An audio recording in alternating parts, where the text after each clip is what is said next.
ከጌታቸው ረዳ የአልጀዚራ ቃለ ምልልስ ጀርባ የተደረገው የሁለት ወራት ዝግጅት ከለንደኑ ፍጥጫ ጀርባ የተደረገውን የታቀደ ዝግጅት እናጋራቸዋለን። ግብጽና ኤርትራን ያስደነገጠው የአዲስ አበባው ስምምነት፣ የአሜሪካው ጄኔራል አንደርሰንና ፊልድ ማርሻል ብርሃኑ ስምምነት በሰዓቱ ዜናችን የምንመለከተው ነው። እንደዚሁም እጅግ አስደንጋጭ የቢሊዮን ብሮች ዘረፋ ክስ ተጀምሯል። 6 ቢሊዮን ብር በመዝረፍ የተከሰሱት ባለስልጣናት ማናቸው? እንመለስበታለን። ሌሎችም ጉዳዮች ተካተዋል። አክብሮታዊ ሰላምታችን በያላችሁበት ይድረስ። የተወደዳችሁ የሸገር ታይምስ ቤተሰቦች እንዴት አላችሁ? የሰዓቱ ዜናችን በዕለቱ የተሰሙ አዳዲስ ጉዳዮችን በስፋት ይዳስሳል። በመግቢያችን ላይ ያደመጣችኋቸውን አበይት ነጥቦች እንደሚከተለው በዝርዝር እንመለከታለን። አብራችሁን ቆዩ።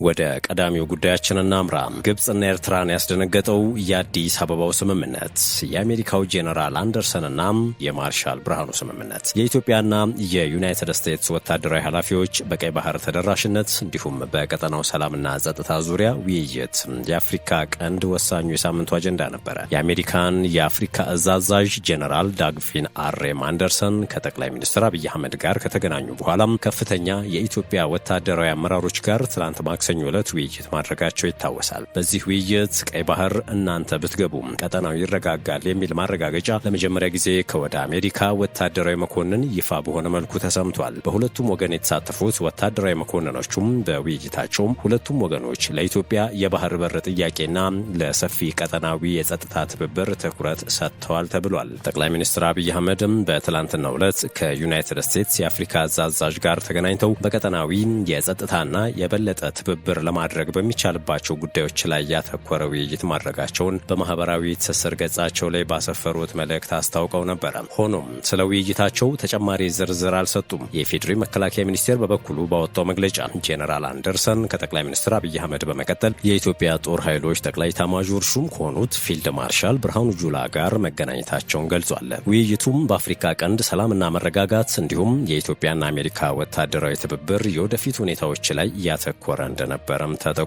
ፊልድ ማርሻል ብርሃኑ ጁላ የአሜሪካ ልዑካን ቡድንን ባነጋገሩበት ወቅት የኢትዮጵያ የባህር በር ፍላጎት ለሰላማዊ ዓላማዎችና ኢኮኖሚዋን ለመገንባት የሚውል መሆኑን ገልጸው ኢትዮጵያ የባህር ላይ ጥቅሞቿን የምታስከብረው በውይይትና በትብብር መሆኑን አጽንኦት ሰጥተዋል። በመረጃ ቅኝቶቻችን እንደተመለከትነው ይህ የአሜሪካ ጄኔራል ማረጋገጫ በግብጽና ኤርትራ በኩል ድንጋጤን ፈጥሯል። አሜሪካ ቡራኬ ከሰጠችው ነገ ኢትዮጵያ የቀይ ባህር አካል መሆኑ አይቀርም የሚል ነው። በአንጻሩ ከወደ 4 ኪሎ በኩል ሰሞኑን የቀይ ባህር መዳረሻን በሰላማዊ መንገድ ለማረጋገጥ ቅድሚያ እየሰጡ መምጣት በአሜሪካ የአፍሪካ አዛዡም ጄኔራል አንደርሰንም ይህንን ማረጋገጣቸው ምናልባት በኢትዮጵያና ኤርትራ መካከል እርቀ ሰላም ሊወርድ እንደሚችል ምልክት የሰጠ ነው ያሉም አልጠፉም። በዚህ ውይይት ላይ ኢትዮጵያ ባህር በር ለኢኮኖሚ እድገትና ሰላማዊ ዓላማ ነው የምፈልገው የሚለውን አቋሟን ጠቅላይ ሚኒስትር አብይና ፊልድ ማርሻል ብርሃኑ ማረጋገጣቸውን አትተዋል። ከጌታቸው ረዳ የአልጀዚራ ቃለ ምልልስ ጀርባ የተደረገው የሁለት ወራት ዝግጅት፣ ሆርን ሪቪው የኢፌዴሪ ውጭ ጉዳይ ሚኒስቴር ቲንክ ታንክ ግሩፕ አካል ነው። የጠቅላይ ሚኒስትሩ የቀጠናው አማካሪ ሚኒስትር የሆኑት ጌታቸው ረዳ እጅግ መነጋገሪያ የሆነ አጀንዳ ከፈጠሩበት የለንደኑ ቃለ ምልልስ ጀርባ የተደረጉ የተጠናባቸውን ስልቶች በተመለከተ መረጃ አውጥቷል። ሆርን ሪቪው ይህ ቃለ ምልልስ 2 ወራትን የፈጀ ዝግጅት ሲደረግበት ነበር። ዋነኛ ምክንያቱም ከጦርነት በኋላ ያለውን የኢትዮጵያ ፖለቲካ ትርክት በቁጥጥር ስር ለማስገባት ታስቦ ነው ይላል። ለዚህም የበዛ ጥንቃቄ ባጀበው ዝግጅት ጌታቸው ረዳ ከህወሓት የወጡበትና ወደ ፌዴራል መንግስቱ የተቀላቀሉበትን ዋነኛ ምክንያት ከማወቅ ይልቅ ቅቡልነታቸውን ለማሳጣት ታስቦ ነው ሲልም አክሏል። ለዚህ ደግሞ ለ2 ወራት የተደረገው ዝግጅት ሕያው ማሳያ ነው ብሎታል። አዘጋጆቹም ጥያቄዎችን በጥንቃቄ መርጠዋል። ጥያቄ መጠየቅ ያለባቸውን ሰዎችም በተጠና መልኩ መርጠዋል። ቃለ ምልልሱ በሚደረግበት አዳራሽ መገኘት ያለባቸውን ተሳታፊዎችም ለይተው ነበር ሲል ዘርዝሯል። ለዚህ ደግሞ ከተለያየ የፖለቲካ አስተላለፎች ሰዎችን ለማሳተፍ ተሞክሯል። የውጭ ጉዳይ ሚኒስቴር ቲንክ ታንክ ግሩፕ የሆነው ሆርን ሪቪው እንደሚለው የጠቅላይ ሚኒስትሩ ቀንደኛ ተችና ተቃዋሚ የሆነችው ጸዳለ ለማ የሞራልና ፖለቲካ ውጥረቶችን የተመለከቱ ጥያቄዎችን አንስታለች ብሏል። የህወሓት ደጋፊ እንደሆነ የሚነገርለት የዩኒቨርሲቲ መምህሩ ጄቲል ትሮኖቮል ለእነዚህ ሙግቶች ምላሽ የሚሰጥ ከፌዴራል መንግስቱ ወገን ደግሞ በስርዓት ለሜሳን አሳትፈዋለን ባይ ነው። አክሎም ይህ ቃለ ምልልስ ሀቅና ደርዝ ያለው ትርክቶች ላይ ከማተኮር ይልቅ አወዛጋቢ ሀሳቦችና ምልክቶች ግዝፈት ያገኙበት ነጠላ እውነቶች እንጂ የሚፈለገው ፍሬ ነገር ችላ የተባለበት ነበር ሲል ተችቷል። ለአብነት ያክል በህጋዊ መመዘኛዎችና ምርመራዎች ባልተረጋገጠ መልኩም ጠቅላይ ሚኒስትሩን የጅምላ ጭፍጨፋ ወይም ጄኖሳይድ ፈጻሚ ነው ብለህ ተናገር የሚለው ጥያቄ የተነሳው በህወሓት በኩል የነበረው የጦርነት ጊዜ የጥላቻ ንግግሮች፣ ድርጊቶችና ወንጀሎች የውይይቱ አንድ አካል እንኳ ሳይሆኑ ነው ሲል ሞግቷል። ሆርን ሪቪው ጌታቸው ረዳ ከህወሓት የወጡበትና ወደ ፌዴራል መንግስቱ የተቀላቀሉበት መንገድ ህወሓትን ለማስቀመጥ የተፈለገበትን ቦታ አበላሽቷል። ጦርነቱን በተመለከተም የምዕራባውያን እሳቤ ለመጫን የሚሞክሩ አክቲቪስቶችን ዓላማ አደናቅፏል። እናም ቃለ ምልልሱ ሲዘጋጅ እንደ አንድ የሚዲያ ኢቨንት ሳይሆን የፖለቲካና ጂኦፖለቲካ ጦርነት የሚካሄድበት መድረክ በማድረግ ነው ሲልም ይተነትናል። ሲጨመቅ የጌታቸው ረዳ ቃለ ምልልስ በሚዲያ ፖለቲካ ቅቡልነትና አሁን ባለችው ኢትዮጵያ የተፈጠረውን የኃይል አሰላለፍ ውስብስብ ዝምድና ያሳየ ነው የሚለው ጽሑፉም መጪው የሀገራችን የፖለቲካ ፍትጊያን በግልጽ ያሳየ ነው ብሎታል። አክሎም ማን ቅቡልነትን ያገኝ፣ ማን የትርክት የበላይነትን የያዝ፣ ማንስ የኢትዮጵያን መጻኢ ዕጣ ፈንታ ይወስን የሚለውንም ያንጸባረቀ ነው ሲል ሞግቷል። ከዚህ ውጪ ይህ ቃለ ምልልስ በኢትዮጵያ ፖለቲካ የተደበቀን አንድ ሀቅ ያወጣ ነው በማለት እርሱም ሚዲያ የመረጃ ምንጭ መሆኑ ቀርቶ የተጽዕኖ ፍትጊያ፣ የኃይል አሰላለፍ መለዋወጫና አቅም ማሳያ መሆኑን ነው ሲል አክሎበታል። የሸገር ታይምስ ቤተሰቦች የመረጃ ጥንቅራችን ወደ እናንተ እያደረስን ነው። ወደ ሌላኛው መረጃችን ስናልፍ መንግስት የውጭ ጉዳይ ሚኒስትሩ ጌዲዮን ጢሞቴዎስን የኮፕ 32 ተወካይ ፕሬዝዳንት አድርጎ መመደቡን አስታውቋል። መንግስት የውጭ ጉዳይ ሚኒስትር ጌዲዮን ጢሞቴዎስን ኢትዮጵያ በቀጣይ ለምታስተናግደውና በቀጣይ በዓለም አቀፍ የአየር ንብረት ለውጥ ዙሪያ ለሚመክረው የመንግስታቱ ድርጅት የኮፕ 32 ዝግጅት ተወካይ ፕሬዝዳንት አድርጎ መመደቡን ያስታወቀው የጠቅላይ ሚኒስትር ጽህፈት ቤት ባጋራው መረጃ እንዳስታወቀውም በተባበሩት መንግስታት የአየር ንብረት ለውጥ ማዕቀፍ ኮንቬንሽን መሰረት የኢትዮጵያ የኮፕ 32 አስተናጋጅ ሀገር መሆኗን ተከትሎም የኢትዮጵያ መንግስት የውጭ ጉዳይ ሚኒስትር የሆኑትን ጌዲዮን ጢሞቴዎስን የኮፕ 32 ተወካይ ፕሬዝዳንት አድርጎ መመደቡን አመላክቷል። ዶክተር ጌዲዮን ከሀገር ውስጥ የስራ ኃላፊዎች ከተባበሩት መንግስታት አካላትና ዓለም አቀፍ አጋሮች ጋር በመተባበር የኮፕ 32 ዝግጅትን የሚመሩ ይሆናል ሲል ጠቁሟል። ይህ የተገለጸው ኢትዮጵያ በውድድር በተሞላበት አህጉር አቀፍ ሂደት የተባበሩት መንግስታት የአየር ንብረት ለውጥ የድርጊት ማዕቀፍ ስር የሚካሄደውን 32ኛው የተሳታፊ አካላት ጉባኤ ወይም ኮፕ 32 ለማስተናገድ የአፍሪካ ህብረትን ድጋፍ ካገኘች በኋላ ነው። ይህ ውሳኔ ከህዳር 1 እስከ ህዳር 11 2018 ዓ.ም በቤሌም ብራዚል በተካሄደው የኮፕ 30 ጉባኤ በሁለተኛው ቀን ይፋ የተደረገ ሲሆን በብራዚል የኮፕ 30 ፕሬዝዳንት የተረጋገጠ ነው። ወደ ሌላኛው ጉዳያችን እናምራችሁም። እጅግ አስደንጋጭ የቢሊዮን ብሮች ዘረፋ።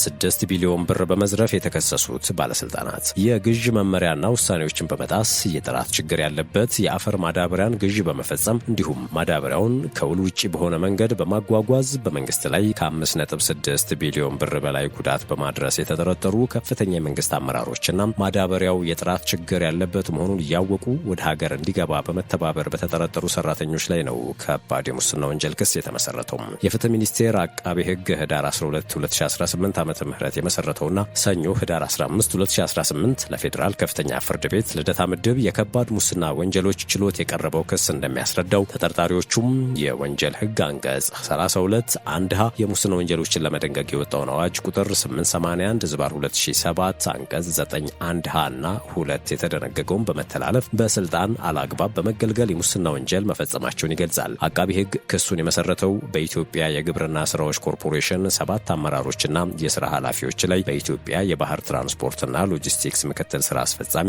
በአንድ የግብርና ሚኒስቴር ከፍተኛ አመራርና በኢትዮጵያ ተስማሚነት ምዘና ድርጅት 2 ከፍተኛ አመራሮች ላይ ነው። በወንጀሉ ተጠርጥረው በህግ ቁጥጥር ስር የዋሉትና ክስ የቀረበባቸው የኢትዮጵያ የግብርና ስራዎች ኮርፖሬሽን አመራሮች መካከል በክስ መዝገቡ በአንደኛ ደረጃ የተጠቀሱት የኮርፖሬሽኑ ዋና ስራ አስፈጻሚ የነበሩት አቶ ክፍለ ወልደ ማርያም ጋዎ ናቸው። በተጨማሪም በዚሁ ኮርፖሬሽን የግብርና ግብዓት ምርትና አቅርቦት አብይ ዘርፍ ምክትል ዋና ስራ አስፈጻሚና የአፈር ማዳበሪያ ግዢ ኮሚቴ ሰብሳቢ በነበሩት አቶ ወልደአብ ደምሴ ክብረት፣ በኮርፖሬሽኑ የኮርፖሬት ሀብት አመራር ዘርፍ ምክትል በዚሁ ዋና ስራ አስፈጻሚና የአፈር ማዳበሪያ ግዢ ኮሚቴ አባል በነበሩት አቶ ተንሳይ ሜጫ ወልደ ስላሴ፣ በኮርፖሬሽኑ የኮርፖሬት ፋይናንስ ዘርፍ ምክትል ዋና ስራ አስፈጻሚና የኮርፖሬሽኑ የግዢ ኮሚቴ አባል በነበሩት ወይዘሮ መንበረ ኃይለ ማርያም ነጋሳ፣ በኮርፖሬሽኑ ከፍተኛ የግዥ ባልደረባና የማዳበሪያ ግዥ ኮሚቴ አባልና ጸሐፊ በነበሩት አቶ ሚሊዮን ገረመው እሸቱ በኮርፖሬሽኑ የግብርና ምርት ማሳደጊያዎች አቅርቦት ዘርፍ ስራ አስፈጻሚና የኮርፖሬሽኑ የአፈር ማዳበሪያ ግዥ ኮሚቴ አባል እንዲሁም የብሔራዊ የአፈር ማዳበሪያ ግዥ ኮሚቴ ጸሐፊ በነበሩት አቶ ሰለሞን አበራ መላክና በኮርፖሬሽኑ የግብአት ግዥና ትራንዚት ክፍል ስራ አስኪያጅ የሆኑት አቶ ዘላለም ዳኝ ሮሬሳ እንደ ቅደም ተከተላቸውም ተጠርጥረው ተከሰዋል። ከኮርፖሬሽኑ ውጪ በወንጀሉ ተሳትፈዋል ተብለው ከተጠረጠሩት መካከል በኢትዮጵያ ግብርና ሚኒስቴር የግብአት አቅርቦት መሪ ስራ አስፈጻሚና የብሔራዊ የአፈር ማዳበሪያ ግዥ ቴክኒካል ኮሚቴ ሰብሳቢ በነበሩት አቶ መንግስቱ ተስፋ ላቀ፣ የኢትዮጵያ ባህር ትራንስፖርትና ሎጂስቲክስ ምክትል ስራ አስፈጻሚ የነበሩት ካፒቴን ወንደሰን ካሳ አሰፋም፣ በኢትዮጵያ ተስማሚነት ምዘና ድርጅት የኢንስፔክሽን ዳይሬክቶሬት ዳይሬክተር አቶ ጸጋይ በረሃ ኪዳኑና በኢትዮጵያ ተስማሚነት ምዘና ድርጅት የጅቡቲ ቅርንጫፍ ጽህፈት ቤት ኃላፊ አቶ አለባቸው ሞልቶት ዳኘ ናቸው። አቃቤ ሕግ የክሱን ምክንያት ሲያብራራ ተከሳሾች የመንግስት የሥራ ኃላፊነት ላይ ተመድበው ይሰሩ በነበረበት ወቅት በዋና ወንጀል አድራጊነት ተካፋይ በመሆን የማይገባቸውን ጥቅም ለማግኘት ወይም ለማስገኘት በማሰብ የ2017-2018 የምርት ዘመን የአፈር የማዳበሪያ ግዥን በኢትዮጵያ የግብርና ስራዎች ኮርፖሬሽን የጸደቀን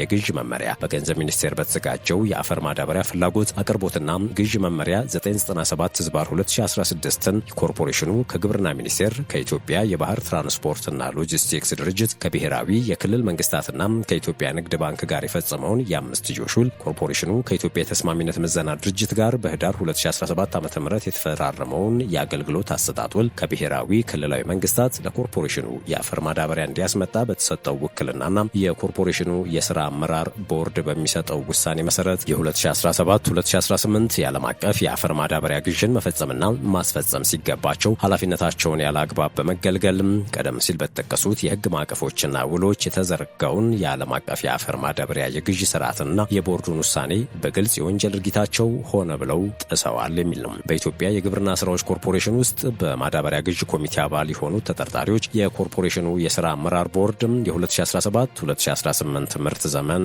ቀሪ የዳፕና የዩሪያ የአፈር ማዳበሪያ ግዥን በተመለከተ እስካሁን የማዳበሪያ አቅርቦት በውላቸው መሰረት አሟልተው ለኮርፖሬሽኑ ያቀረቡት ድርጅቶች ተመርጠው በውስን ጨረታ እንዲፈጸም የሚል ውሳኔ ያሳለፈ ቢሆንም ቦርዱ ውሳኔውን ከሰጠበት ሚያዝያ 21 ቀን 2017 ዓ.ም በፊት ከኮርፖሬሽኑ ጋር ውል ያልነበረውን በቦርዱ ውሳኔ መሰረት በጨረታው ለመሳተፍ የተቀመጠውን መስፈርት የማያሟላውን ካቀረበው የጨረታ ሰነድ ጋር ለማዳበሪያው ከአምራቹ የሚሰጥ የጥራት ምርመራ ሰርተፍኬት ወይም አምራቹ ለሚቀርበው ማዳበሪያ ሊሰጥ የሚገባውን የጥራት ማረጋገጫ ያላቀረበውን ተጠርጣሪዎቹ አስቀድመው በስውር ለተመሳጠሩበት ሚድ ገልፍ ኢንተርናሽናል ሊሚቴድ ዝቅተኛ ዋጋ አቅርቧል በማለት 102,000 ሜትሪክ ቶን ዩሪያ ማዳበሪያ ከቻይና ቲንጂያን ወደብ እንዲያቀርብ መርጠው የጨረታ ውጤቱ ለብሔራዊ የማዳበሪያ ግዥ የቴክኒክ ኮሚቴ እንዲላክ መወሰናቸውን ክሱ ያብራራል። የኮርፖሬሽኑ ዋና ስራ አስፈጻሚ ቦርዱ ለውስን ጨረታው ያስቀመጠውን ቅድመ ሁኔታ መሟላቱን በማረጋገጥ ለብሔራዊ የማዳበሪያ ግዥ የቴክኒክ ኮሚቴ የጨረታ ውጤቱን መላክ ሲገባው ይህንን ኃላፊነት አለመወጣቱንም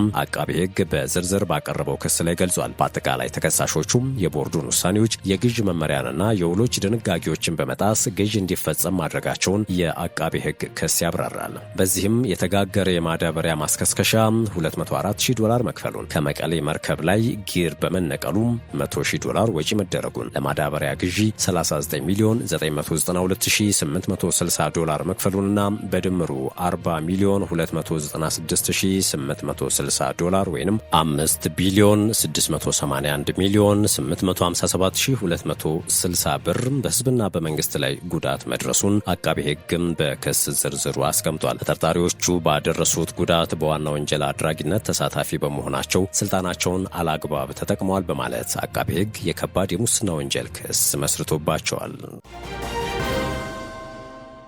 በመጨረሻም ወደምንመለከተው መረጃችን እንለፍ። በማርበርግ ቫይረስ በሐዋሳ አንድ ተጠቂ መገኘቱ ተሰምቷል። የጤና ሚኒስቴር ባወጣው መግለጫ መሰረት በሐዋሳ ከተማ በማርበርግ ቫይረስ የተያዘ አዲስ ሰው ተገኝቷል። ግለሰቡ ቀደም ሲል በጂንካ ከተማ ከተገኘው የመጀመሪያው የቫይረሱ ተጠቂ ጋር ንክኪ የነበረው ሲሆን ወደ አካባቢው ተጉዞም ወደ ሐዋሳ የተመለሰ እንደሆነ ተብራርቷል። መረጃው ይፋ የሆነው የጤና ሚኒስቴርና የህብረተሰብ ጤና ኢንስቲትዩት በማርበርግ ቫይረስ ዙሪያ እየሰሩ ስላሉት ስራ ለጋዜጠኞች ማብራሪያ በሰጡበት ወቅት ነው። ወቅታዊ የቫይረሱ ሁኔታ ማለትም ከህዳር 5 እስከ ህዳር 17 2018 ዓ.ም ድረስ የጤና ሚኒስትሯ ዶክተር መቅደስ ዳባ የቫይረሱን ስርጭት ለመቆጣጠር እየተደረጉ ያሉትን ጥረቶች ገልጸዋል። በዚህም የተደረገ የላቦራቶሪ ምርመራ 73 መሆኑን በለይቶ ማቆያ ውስጥ ላሉ ሰዎች በየዕለቱ ምርመራ እንደሚደረግም ተገልጿል። በቫይረሱ የተጠቁ ሰዎችም 11 ሆናቸው ተብሏል። ከነዚህ ውስጥ 5 ሰዎች በህክምና ላይ መሆናቸውን የተነገረው፣ ህይወታቸው ያለፉ ሰዎች ደግሞ ቁጥራቸው 6 ደርሷል። በህክምና ላይ ያሉ ሰዎች 5 ሲሆኑም በጸረ ህዋስ መድኃኒት ምክንያትም የማገገም ሂደት ላይ እንደሆኑ ነው የተነገረው። በጽኑ ህሙማን ክፍል 1 አስፈላጊው ክትትል እየተደረገለት ያለ ሰው አለ። በሌሎች ሀገራት ለውጥ ያመጣው ዶሚድስፔር የተሰኘው የጸረ ህዋስ መድኃኒት ወደ ሀገር ውስጥ እንደገባና መድኃኒቱም ለ16 የህክምና ባለሙያዎችና በህክምና ላይ ላሉት 5 የቫይረሱ ተጠቂዎች እንደተሰጠም ዶክተር መቅደስ ዳባ ተናግረዋል። ሚኒስትሯ እንዳስረዱት መድኃኒቱ ለውጥ እያመጣ መሆኑና በህክምና ላይ ያሉት 5 ተጠቂዎችም የማገገም ሂደት ላይ መሆናቸውን አስረድተዋል። ህብረተሰቡ ጥንቃቄ እንዲያደርግና የጤና ባለሙያዎችን መመሪያ እንዲከተልም ጥሪ ቀርቧል። የተከበራችሁ የሸገር ታይምስ ቤተሰቦች ለአሁኑ ያዝነው የመረጃ ጥንቅራችን ያደመጣችሁትን ይመስል ነበር። ስለተከታተላችሁን ከልብ እናመሰግናለን። በያላችሁበት ሰናይ ጊዜ።